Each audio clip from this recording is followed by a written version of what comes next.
প্রাকৃতিক দুর্যোগের কারণে 15 জুন মধ্যরাত থেকে সমুদ্রে নামায় ছিল নিষেধাজ্ঞা। এবার ফের সেই রেশ কাটতে না কাটতেই সমুদ্রে নামায় আরেকবার নিষেধাজ্ঞা।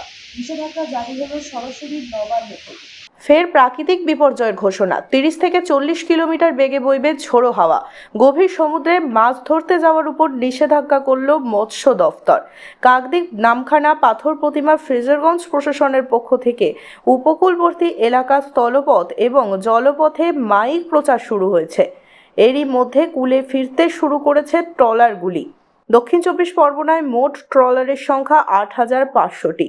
লাইফ জ্যাকেট, লগবুক সহ সমস্ত নথি ট্রলারে মজুত করতে নির্দেশ দিয়েছে মৎস্য দপ্তর। মৎস্যজীবীদের সুরক্ষার জন্য সমস্ত রকম পদক্ষেপ নেওয়া হচ্ছে মৎস্য দপ্তরের তরফে।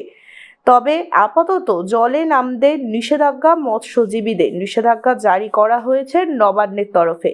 গভীর সমুদ্রে যদি মৎস্যজীবীরা কোনো বিপদে পড়েন তবে ইসরোর নয়া প্রযুক্তির সাহায্যে রক্ষা করা হবে তাদের, এমনটাই জানা গিয়েছে।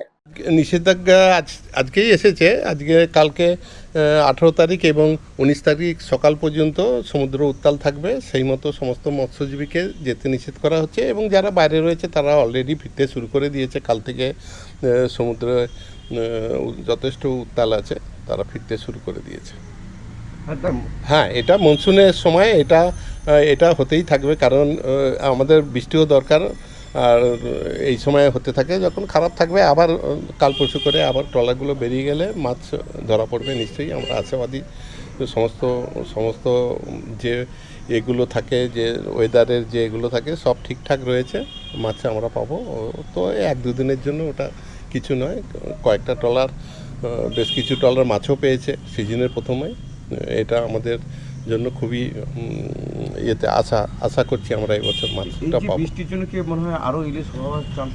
হ্যাঁ, বৃষ্টিটা খুবই দরকার হয় ইলিশের জন্য। শুধু একটা বৃষ্টি নয়, আরও কিছু প্যারামিটার থাকে, বাতাস, বৃষ্টি, পাহাড়ে বৃষ্টি, এইসবের জন্যই ইলিশ মাছটা থাকে। এবং যে ইলিশ মাছগুলো এবারে প্রথম ট্রিপেই দেখা গেছে যথেষ্ট সাইজ ভালো আছে ওগুলোর, তো পাওয়া যাবে। আর 18 তারিখ 19 তারিখ পর্যন্ত আমাদের ওয়েদার খারাপ থাকবে, তো এরপরে আবার নতুন করে বেরোবার চেষ্টা করা হবে।